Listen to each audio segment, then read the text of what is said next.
Prezados companheiros e amigos do site Tribuna da Imprensa Sindical, hoje temos o privilégio de conversar com um grande colaborador, um companheiro que ficou preso em Bangu durante 7 meses, foi criminalizado em 2013, preso em 2014, no famoso processo dos 23, e hoje está aqui com a gente para contar a sua experiência sobre o lançamento desse livro, inclusive, que ele escreveu na prisão, essa dura realidade que foi essa perseguição política que ele sofreu em pleno século XXI. Não estamos nos porões da ditadura de 64, estamos em pleno século XXI. O rapaz foi criminalizado politicamente e daí saiu um livro, foi preso, o cara foi preso em Bangu.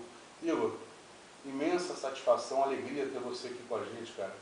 Como é que foi essa realidade? Você que é nosso colunista, escrevia de dentro da prisão com exclusividade para a gente, nos dando uma grande alegria, passando para o nosso leitor uma realidade que ele desconhecia, porque a Tribuna faz um papel de contraponto à mídia hegemônica.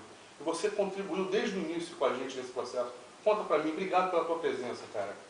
Olha, companheiro, eu que agradeço, é uma satisfação tremenda voltar à Tribuna agora falando, né, e não apenas escrevendo, e dizer que realmente esse livro, Justiça Seja Feita, ele nasce na Tribuna da Imprensa. A convite do Mazola, eu passei a contribuir para a página ainda antes da prisão, e de lá de dentro, né, eu fiquei um tempo no isolamento, sem acesso a livros, a papel e caneta, absolutamente nada, e depois, por muita pressão minha, luta dos advogados, da campanha pela liberdade dos presos políticos, eu pude escrever na prisão. Eu lembro que eu escrevia, às vezes, em papel higiênico, em qualquer pedaço de papel, alguns artigos, e eles eram publicados na Tribuna, de fato, revelando um pouco aquele submundo carcerário que tem como uma das condições para que ele siga funcionando a invisibilidade. Eu creio que se a maioria das pessoas, essas que estão nos assistindo e outras, vissem com os próprios olhos, sentissem com a própria pele aquilo que eu presenciei no sistema penitenciário, seria insustentável a sua permanência. E o objetivo desse livro, portanto, é transformar essa dureza, essa situação terrível sobre todos os aspectos, transformar isso em denúncia, e creio que a Tribuna, exatamente por remar contra a corrente, parte desse ciclo. Então, por um lado, denúncia, mas não só denúncia, é também uma ideia de passar uma mensagem de força, porque as mesmas condições adversas que nos oprimem também nos fortalecem para enfrentá-las. A ideia é transmitir no livro essa experiência. Recentemente você fez o lançamento lá em São Paulo. Como é que foi a receptividade do público paulista, do público paulistano, em relação ao livro? Estava cheio lá? Como é que foi? Onde foi o local? Nós lançamos o livro, que vai ser lançado numa editora cuja sede é em São Paulo, a N-1, que é uma editora que publica livros de filosofia, antropologia, sociologia, e eles compraram a ideia da Pequena Prisão. São livros acadêmicos, então, que são publicados. Mas foi exclusividade do investimento deles ou você teve que investir do teu bolso, Igor? Como é que foi esse processo? Foi exclusividade deles. Tudo deles? Foi tudo, investimento tudo. da editora? A editora é uma editora profissional, embora não é parte do monopólio do chamado mercado editorial, como a imprensa é controlada por meia dúzia ou menos de empresas, mas a editora é uma editora séria, profissional. Mas é um mercado também monopolizado como é um mercado... Monopolizado. E a editora faz o que eles chamam de guerrilha lá, tentam sobreviver.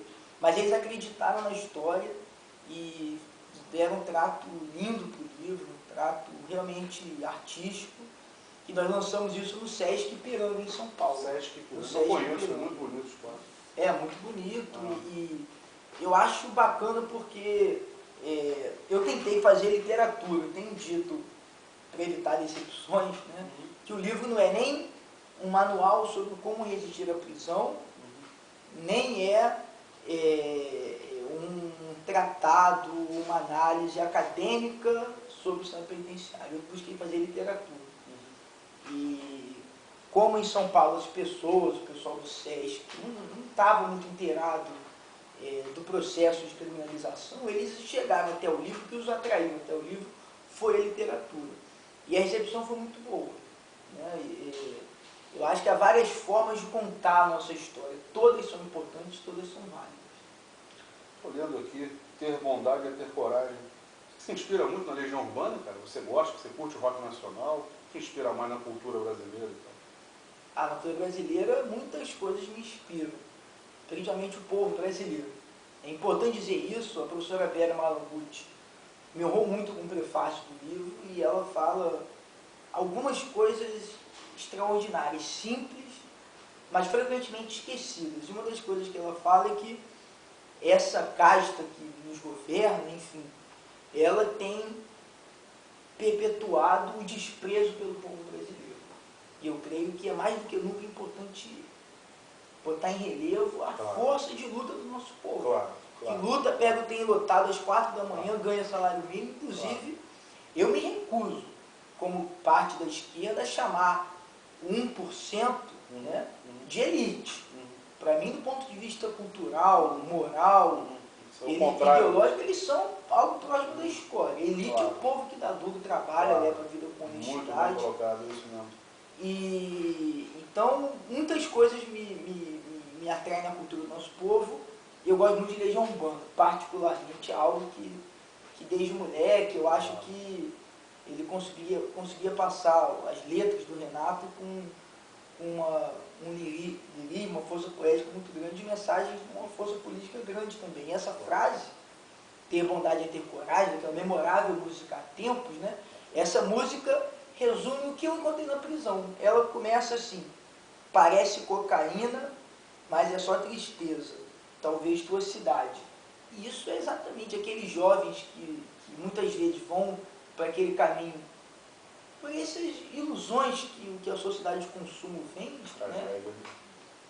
Essa é a nossa cidade, né? Parece cocaína, a guerra das drogas, mas é só tristeza. Claro. Companheiro, você está aqui dedicando também, que eu estou vendo o livro, ao LCP, a Liga Camponeses Pobres. O que te inspirou também? Você se dedica à luta também da turma do LCP? Como é que funciona a tua ligação com a Liga?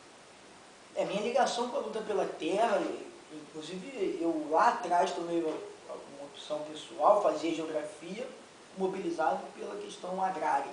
O Igor é estudante de geografia, desculpa cortar o baralho, mas o Igor é da UERJ, que está passando por uma grave situação hoje, e é estudante de geografia, mas fala, depois volta a falar da UERJ, que é importante. Sim, e aí para chegar na luta pela terra, e é importante, o próprio livro Pequena Prisão, esse título eu escolhi fazendo um jogo, não fui eu que inventei, outras pessoas usaram essa metáfora, que a cadeia é a prisão, digamos assim, é evidente que é uma prisão. Você vê grades, carcereiros, algemas para todo lado. Mas, na verdade, se a gente olhar a sociedade que a gente vive, ela é uma prisão, crescentemente. Claro. Então, a cadeia, na verdade, é uma pequena prisão.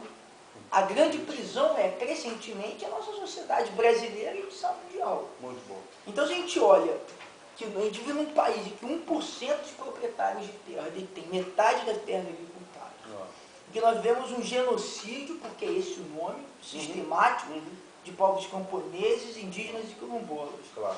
Um país que 50 mil pessoas por ano morrem vítimas de homicídios.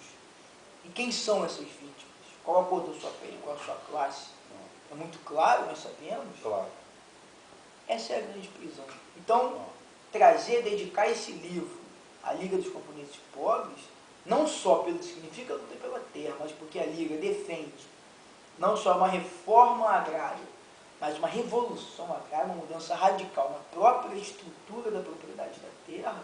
E é importante frisar, a Liga dos Camponeses Pobres é provavelmente o movimento popular brasileiro com o maior número de lideranças e militantes assassinados. Praticamente toda semana chegam notícias de Rondônia, a chacina de Pau d'Arco, recentemente agora, foi numa área da Liga dos Camponeses. Então, eu queria mostrar isso também para dizer como que essa luta essencialmente urbana, né, nós estamos falando da prisão, se vincula com essa luta pela terra. A luta pela habitação na cidade grande, que é outra loucura, né? Exato. Meu irmão, é tanta coisa para a gente falar, que eu desculpa ter te cortado, porque essa pauta de hoje, ela é realmente, vamos dizer assim, coalhada de necessidades e de demandas. Eu sei que também a questão do Santiago Dantas, rapaz, aquele repórter que faleceu, repórter cinematográfico, perdão, o Santiago Andrade, me perdoa, Santiago Andrade é o nome da história do Brasil. Santiago Andrade, lamentavelmente veio a falecer, e na época, eu como editor, eu escrevi alguns artigos aqui na tribuna, dizendo que eu achava, e acho até hoje, né, tenho certeza disso, que o grande culpado pela morte do companheiro Santiago foi a empresa, a Rede Bandeirantes de Televisão, que sabendo que aquilo era uma área de violência, aquilo estava mais do que notório, aquilo estava rolando há mais de um ano, a violência na rua deflagrada em cada manifestação. Era tiro, porrada e bomba, como se diz na gíria. E o Santiago, sem muitos dos nossos amigos da mídia alternativa, todos usam capacetes, todos usam coletes e todos estão paramentados e usam dinheiro do próprio bolso para comprar esses equipamentos. Como uma empresa que fatura milhões, bilhões, pode-se dizer, né, faz parte do monopólio midiático brasileiro. Não é uma empresa de fundo de quintal. É uma mega empresa que tem uma mega estrutura, não consegue pagar um equipamento de segurança para um repórter que vai para a rua participar de uma manifestação que certamente vai ter tiro, porrada e bomba. Você acha que eu estou errado? Se tiver, me corrija, por favor, Pedro. O que você pensa sobre isso? Não só você está inteiramente correto, Mazola, como eu admiro a tua coragem, porque a gente entende o poder do monopólio de imprensa, e você como jornalista falar isso é significativo. E eu concordo em gênero, número e grau. E aqui eu queria abrir um parêntese, se fala que o Brasil e logo vocês vão ver onde eu quero chegar, se diz que o Brasil é o país da impunidade. Isso é falso. Isso é completamente falso. O Brasil não é um país da impunidade. O Brasil é um país da punição seletiva para os pobres, para os negros, para os marginalizados, para as mulheres, crescentemente. O ritmo de encarceramento feminino é assustador. Ainda tornozeleira eletrônica e prisão. E é prisão, claro. Claro. Mas é para rico, pô. Exato. Então, eu digo isso porque o Caio Silva e o Fábio Raposo, acusados de disparar no Rojão, que resultou na morte de Santiago, eu os conheci dentro da prisão. Aliás, nós somos acusados de sermos da mesma quadrilha, frise que eu os conheci na prisão. Portanto, os que falam que eles estão impunes desconhecem o que é o sistema penitenciário. Eles ficaram 1 ano e 2 meses presos, acusados de homicídio doloso triplamente qualificado. Homicídio doloso, ou seja, intencional, triplamente qualificado. Qual intenção houve ali de matar o Santiago? Como você pode enquadrar aquilo como homicídio doloso? O próprio doutor Nilo Batista, um dos nossos grandes juristas, que eu trago para reforçar esse argumento no livro, ele fala: eu queria desafiar o delegado a fazer a reconstituição do caso. Porque isso provaria que se ele jogasse um rojão 10 vezes seguidas, em cada uma das 10 ele iria para uma direção diferente. Rojão não é uma arma de precisão. E rojão compra-se em qualquer esquina, diga-se de passagem. Vou pro jogo do Flamengo, eu compro meu rojão. Exato, e não há qualquer previsibilidade ali. Claro, eu entendo humanamente a dor da família de Santiago. Mas é preciso que essa família entenda que esse acidente, ali não houve um homicídio, ali houve um acidente. E você está correto.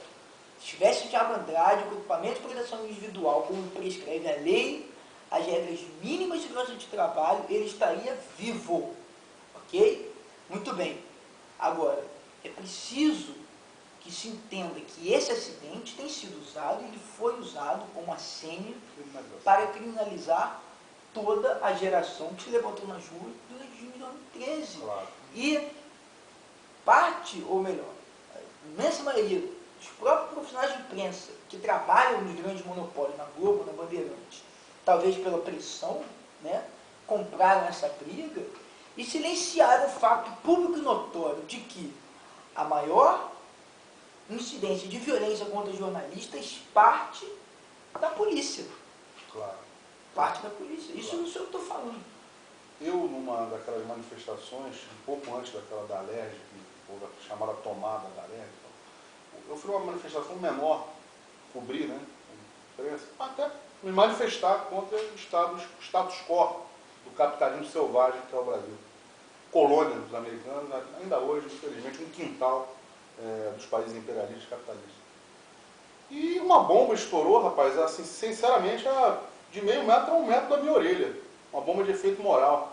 Eu fiquei, sei lá, umas 2 ou 3 horas com um zumbido no ouvido, completamente surdo.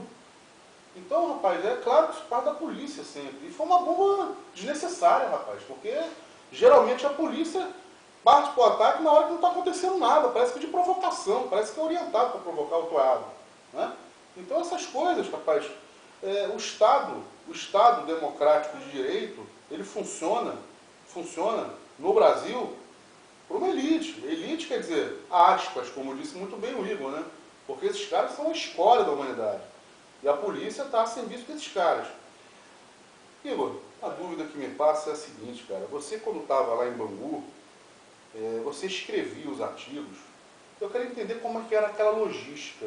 E os nossos leitores, muitos perguntavam para mim, mas olha, como é que o Igor, lá dentro de Bangu, consegue enviar para você os artigos e você publicar fresquinho na tribuna em primeira mão? Como é que acontecia isso, cara? Como é que você enviava para mim? Porque eu sei como é que chegava. Eu sei como é que chegava no meu e-mail. Mas como é que se dava esse processo até chegar no e-mail? Você pode contar isso pra gente? Primeira mão, cara? Posso. Primeiro, eu passei um tempo... Primeiro, a luta para escrever e para ler sempre foi dura na prisão. Também isso é uma batalha. Os penitenciários, os gestores do penitenciário temiam muito aquela literatura crítica que eu fazia chegar na prisão. E eu passei muito tempo sem poder ter acesso aos meus livros e sequer ter acesso ao papel e caneta, período de isolamento. Lembro uma vez um companheiro de infortúnio remanejou, digamos assim, uma caneta da... Rascunho meteu? Isso é um rascunho. Você escreveu lá dentro também. Exato. E eu peguei uma caneta um dia e não tinha papel para escrever, comecei a escrever em papel higiênico. Isso no começo, no período mais duro do isolamento. Acho que a primeira coisa que eu escrevi para a tribuna, foi uma carta para a campanha dos presos políticos. Eu ditei, inclusive, para minha advogada. Eu escondi assim na parte interna da calça do presídio. E na sala dos advogados eu ditei para ela. Era uma coisa curta. Mais para frente, quando meu pai, que foi me visitar na prisão, ia lá e ficava mais fácil. Aí eu escrevia na cela, embaixo de 1000 precariedades, às vezes a gente tinha que esconder, com medo de alguma dura, alguma geral na cela. Tua família ficou sem dormir 7 meses, certamente. Teu pai não conseguia nem raciocinar. Que loucura isso. Mas, pô, desculpa, cara. Fico chocado. Você é um rapaz, você é um jovem, você é um cara muito respeito, cara, teu valor, tua capacidade intelectual, tua capacidade de luta, de partir para a atuação em si, né? Não ficar só no intelectual, mas ficar também numa atitude de participação, né? Ali no campo. Então você tem um valor, que é o que o Brasil precisa. Você está talhado, você é qualificado. O futuro do Brasil, o Brasil tem um futuro melhor. Quer dizer, não respeitar a juventude nacional, o que a gente vai esperar desse governo? O que a gente vai esperar do futuro do país, da sociedade? Se o jovem, a educação não é valorizada. Desculpa te cortar, imagina o teu pai, cara. Esses 7 meses, como é que não ficou a cabeça dele, da tua família, rapaz? Conta como é que foi essa história aqui, desculpa te cortar, eu fico emocionado às vezes com isso, cara. Certamente para minha família foi um período duro, embora nós sempre tenhamos tido uma relação, eu sempre optei por ter uma relação franca com a minha família. E aí as pessoas se surpreendem, porque muitos me perguntam, e você se surpreende com o que aconteceu? De fato é absurdo. Se eu olhar do ponto de vista estritamente jurídico, eu fiquei 7 meses preso. Qual foi o objeto da prisão? A uma manifestação. Uma manifestação, exatamente. Porque quando nós ganhamos o habeas corpus, os direitos de responder em liberdade, a primeira prisão na véspera da final da Copa do Mundo, nos impuseram uma restrição completamente inusitada, atípica e principalmente ilegal. Claro. Nós fomos proibidos de frequentar manifestações. O que evidentemente não consta nem da Constituição, nem do Código de Processo Penal. Tentaram a lei antiterrorismo?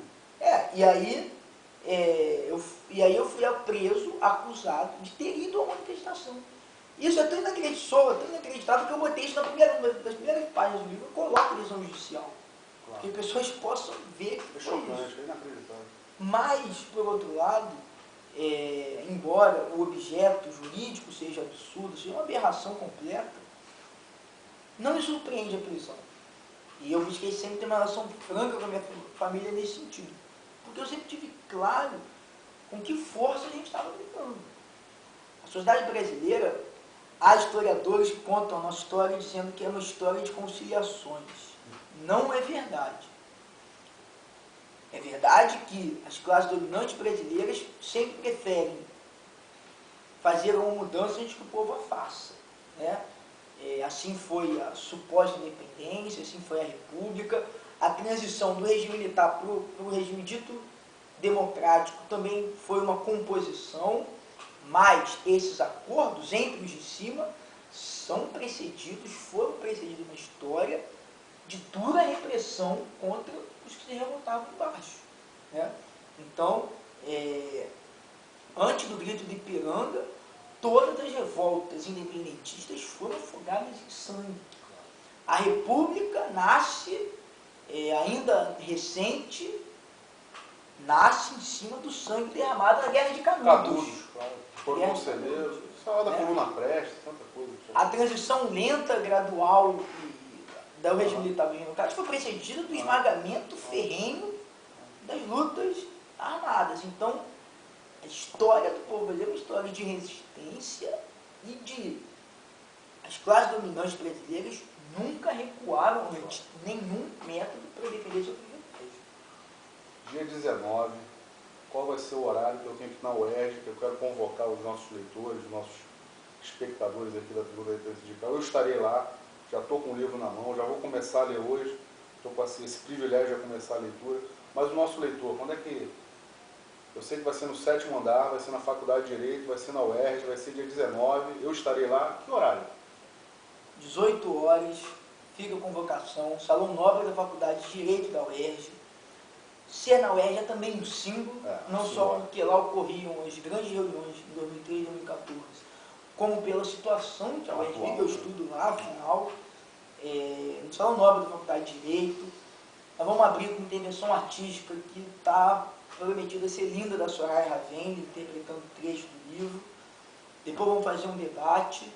E A Pequena Prisão é um livro que foi feito em situações completamente particulares e é também um livro que deve ser lido em situações particulares. É um livro que chama a ação. O pensamento e a ação devem caminhar juntos. Então fica aqui o chamado para que a gente agarre, para que a gente esclarecer, iluminar o que se passa na Pequena Prisão é uma das condições para que a gente possa vencer.